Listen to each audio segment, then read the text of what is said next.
Wow Asad, ॾिस ही zoo केतिरो वॾो आहे। अड़े अड़े ॾिस त, हिते त शींहं बि आहिनि। हा, हू ॾिसो, होॾे 2 एलिफेंट्स आहिनि ऐं हिन पिंजरे में 1 2 3 7 मंकीज़ आहिनि। असां अॼु केतिरा ई जानवर ॾिठा, जिनमें मूंखे 4 लायंस, 5 लिपर्ड्स ऐं 7 मंकीज़ ॾाढा पसंदि आया।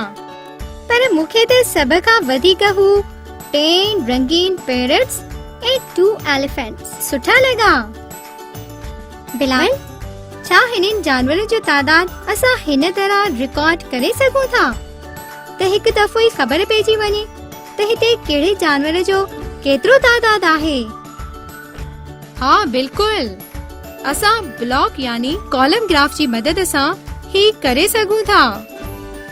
ब्लॉक या कॉलम ग्राफ में एक्स एक्सिस ऐं वाई एक्सिस हूंदा आहिनि।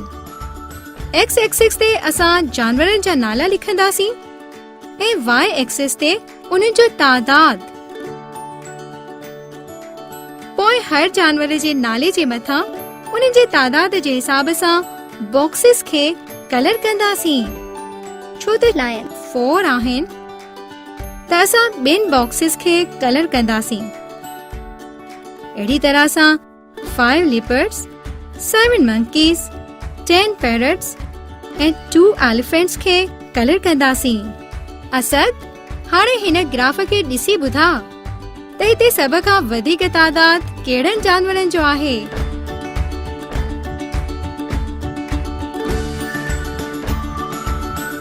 सभ खां वॾो कॉलम पैरट्स जो आहे, यानी पैरट्स। लिपर्ड एंड लायन जे पिंजरे जे ॿाहिरां 20 पीपल बीठा आहिनि। मंकीज़ जे पिंजरे जे ॿाहिरां 5 पीपल, पैरट्स जे पिंजरे जे ॿाहिरां 10, एलिफेंट एनक्लोजर जे ॿाहिरां 15। छा बार ग्राफ जी मदद सां ॾेखारे सघूं था त कहिड़े जानवर जे भरिसां सभ खां वधीक माण्हू मौजूद आहिनि? हाँ ज़रूर,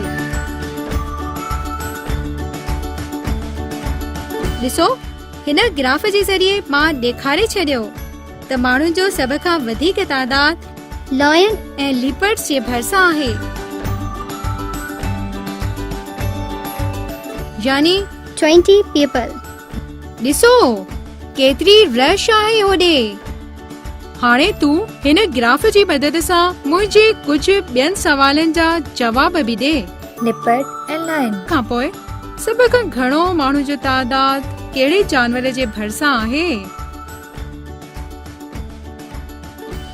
कहिड़े जानवर जे भरिसां सभ खां घटि माण्हू जो तादाद आहे?